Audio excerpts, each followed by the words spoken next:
बोल बम राधे राधे भाई लोग। ये आपका वोक्साल, ये आपका भाई बहुत ही बड़ा फुद्दी लग चुका है। जैसे कि मैंने आपको उसके पहले वाले वीडियो पे बताया ही था कि यहाँ पे मैं जिस तारीख को पहुँचा हूँ वो है थर्सडे और वो है 1 मई। उसका मतलब थर्सडे 1 मई को इन लोगों का होता है लेबर पार्टी डे, मतलब सारे सरकारी ऑफिस बंद। उसके बाद वाले दिन इन लोगों का कुछ एक हैप्पी मतलब न्यू ईयर का प्री हॉलीडे ऐसे कुछ है। तो 2 दिन यहाँ गए, सैटरडे संडे ऑलरेडी लौड़ा इन लोगों का पब्लिक हॉलीडे रहता है। यहाँ पे तो पब्लिक प्राइवेट एक ही है, तो सारे ऑफिस ही बंद रहते हैं क्योंकि कम्युनिस्ट सरकार भाई, इसीलिए बोल रहा हूँ।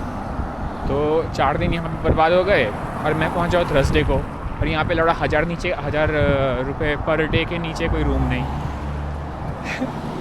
तो इन शॉर्ट मेरे को 4000 रुपये यहाँ पे डुबाने पड़ रहे हैं क्या भाई, फंस गया हूँ बहुत बुरा। अब मैं सोच रहा हूँ मैं करूँ क्या। अब मेरे पास एक दूसरा ऑप्शन है कि मैं पैसे बचाने के लिए ट्रेन ले लूँ, 2-3 दिन का ट्रेन। तो 2-3 दिन भी वहाँ पे बर्बाद चल जाएंगे और क्या कहते हैं थोड़े डिस्टेंस भी कवर कर लेंगे, क्योंकि वो डिस्टेंस तो मेरे को वैसे भी कवर करना ही है कजाकिस्तान रूट पे। अबे ये रहा, मतलब कजाकिस्तान की तरफ तो मेरे को वैसे भी जाना ही है, और इस शहर में लड़ा है नहीं कुछ। अबे बीच में देखा वो कृष्णा की बंदी नाच रही थी। अबे साले मतलब इन लोगों के कंसेप्ट ऑफ रिलीजन काफ़ी डिफरेंट है। जैसे हम लोग के इंडिया में क्या है, ये रिलीजन एक पर्सनल मैटर है। अगर आपको अपना डिवोशन लोगों को दिखाना पड़े तो वो डिवोशन है या नहीं, वो तो पॉन्टिफिकेशन है।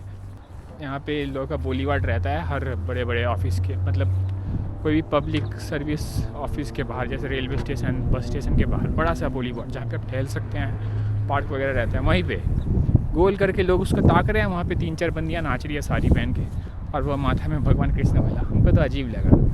एनीवे, इन लोगों का आइडिया ऑफ रिलीजन शायद से कुछ डिफरेंट हो हम लोगों से। तो ये सीन हो गया, अपन पूरा फंसे हैं ये बता दिया। अभी तक शहर 1 नंबर टट्टी लगा ये भी बता दिया, और हमको पैसे रहने के बावजूद मैं खर्चा नहीं कर पा रहा हूँ। बताओ करूँ तो करूँ क्या। 1 नंबर साला टट्टी देश। अब इसको गाली देना गलत है, ये मैं बोलूँगा 100% सही। क्योंकि जब बीच में बात उठा था कि रुपए कार्ड को यहाँ पे काम करते हैं देना चाहिए, तो इंडियन गवर्नमेंट ने सिंपल बताया था, हम आपका मीर कार्ड को इंडिया में काम करने देंगे फुल्ली, आप भी दीजिए, लेकिन साथ में यूपीआई को भी दीजिएगा। कि अगर आप चाहते हैं कि रशियन सिटीजन यूपीआई को ना यूज़ कर पाए, दैट्स ओके, लेकिन एटलीस्ट इंडियन टू इंडियन में ट्रांसफ़र करने दीजिए विद इन रशियन बॉर्डर। वो नहीं दिया, इसलिए रुपए कार्ड यहाँ पे अनफॉर्चुनेटली इम्प्लीमेंट नहीं हुआ। तेरी माँ की ढीठ बनती है जो। और ये जो मैं आपको बोल रहा हूँ, ये जो क्या कहते हैं, वैसे ही इन लोगों के इंडिया में नाचते रहते हैं कि रशियन इंडियन भाई उतना भाई मतलब फ्रेंडलीनेस है नहीं। अगर आपको कोई रशियन इंडियन को हेल्प करते हुए दिख भी जाएगा तो आउट ऑफ सिंपैथी होता है। वो अभी भी हम लोगों को वही गरीब देशी देखते हैं, एटलीस्ट ये मेरे को फील हो। लेकिन चाइना में ऐसा नहीं था, चाइना और इंडिया में भी वैसा नहीं है। अगर आप गंदे कपड़े भी पहन के जाएंगे तो वो भी आपको हेल्प करेंगे। यहाँ पे वैसा नहीं है, अगर आप गंदे कपड़े पहनेंगे तो इग्नोर, सुंदर कपड़े पहनेंगे तो ऑब्वियसली काफ़ी जन आएंगे हेल्प करने। एनीवे, ये मेरे को पर्सनली फील हुआ, कितना सही है मेरे को नहीं पता। और लोग तो आपको 1-2 अच्छे मिल ही जाते हैं। और देखो यहाँ पे जो दिखाते हैं ना कि लिफ्ट देते हैं, तो मैं आपको एक इंसिडेंट बताता हूँ। मेरे को जो बहन ने लिफ्ट दिया था उसका मैंने वीडियो रिकॉर्ड किया था, तो मैंने उसको डाला ट्रांसलेटर पे। वो बोल क्या रही थी, वो अपनी बेटी को एक्सप्लेन कर रही थी कि उसको नींद आता है कार में चलाते वक्त, इसीलिए वो मेरे को लिफ्ट दी है ताकि उसको नींद ना आए।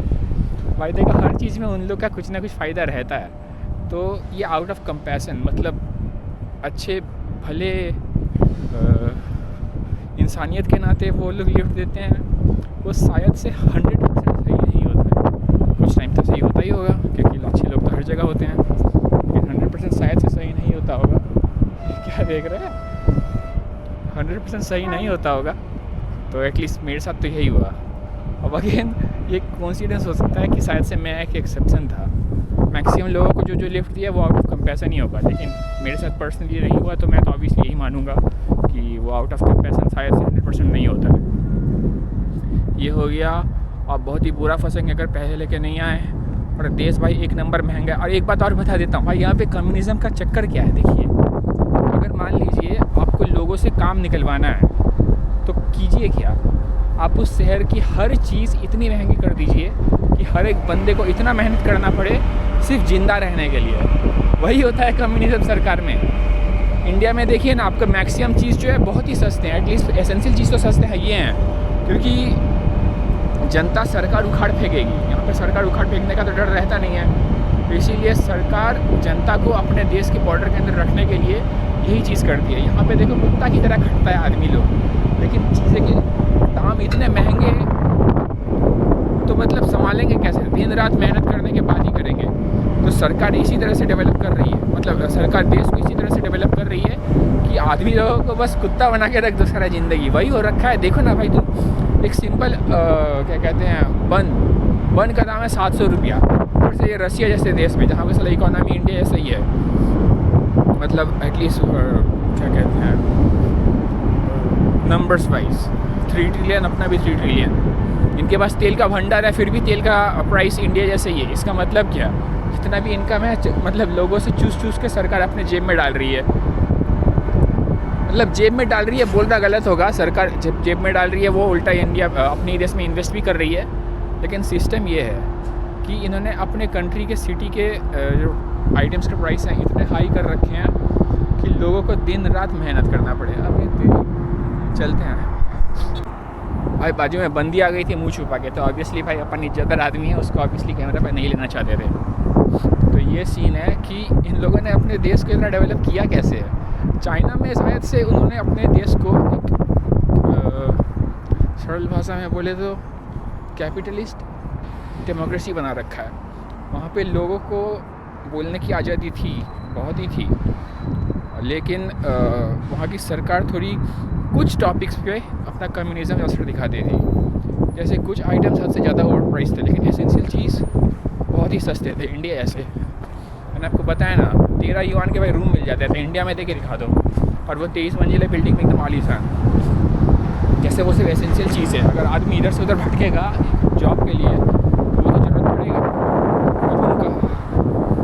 सेम चीज़ यहाँ पे नहीं है भाई, हर चीज़ महंगी है। और यहाँ की साइकी जो है लोगों का, वो टू बिकम एन यूरोपियन ऐसे टाइप का है। मतलब यूरोपियन जैसा बनना चाहते हैं, ऑब्वियसली है नहीं, और ना ही उनको अपने देश के बाहर यूरोपियन जैसा इज्जत मिलता है। एटलीस्ट थाईलैंड में तो नहीं मिलता है। जब पता चलता है रशियन है तो उसको यूरोपियन जैसी इज्जत नहीं मिलता। क्योंकि एनीवे मेरे को पता नहीं, लेकिन ये अगेन मेरे को फील हुआ कि नीटी ग्रिटी में क्या है, क्यों नहीं होता है, थाईलैंड लोग उन्हें ऐसे क्यों नहीं ट्रीट करते हैं। हो सकता है इसलिए क्योंकि वो शायद से यूरोपियन जैसे पैसे खर्चा ना करते हो। क्योंकि यूरोपियन तो भाई 1-2 डॉलर के 10-15 डॉलर कुछ देखते नहीं है। 10-15 डॉलर इतने इंडिया के 1000-2000 रुपये होते हैं, उतने की तो थाईलैंड में मिल जाती है, रशियन मिल जाएगी एनीवे। तो ये सीन बैठा, और यहाँ पे ये लोग प्राइस का दाम, चीज़ों का दाम इतना ओवर प्राइस कर रखे हैं अपने सिटीजन्स के लिए ही। एसेंशियल चीज़ों का दाम भी इतने महंगे हैं। तो अब बताओ, अब अगर आदमी दिन रात मेहनत करके मतलब पैसा कमाने का कोशिश नहीं करेगा तो ज़िंदा नहीं बच पाएगा, और अगर दिन रात मेहनत करेगा तो देश तो उन्नति करेगा ही। तो यही सिस्टम है कम्युनिज्म में ग्रोथ का, बता दिया। और अभी फ़िलहाल बेंचर ये धूप तो फेक न्यूज़ ही है, लेकिन ठंड हरामखोर है। और ये मेरा होटल, और यहाँ की अभी तक जो मैंने एक और बात यूट्यूब वीडियोस पे जो भी देखा था कि जितने भी रशियन जिसको भी मिले हेल्प कर रहे थे। मैंने इसको बोला कि मेरे को एक दिन एक्सटेंड करना है, तो मेरा वीज़ा कार्ड काम नहीं कर रहा है, तो तुम मेरे को 2 दिन का ऐसे सूखे में रहने दो, जब 2-3 दिन बाद बैंक वगैरह खुलेगा मैं मेरी कार्ड से डाल के तुमको दे दूँगा। बोलती नहीं।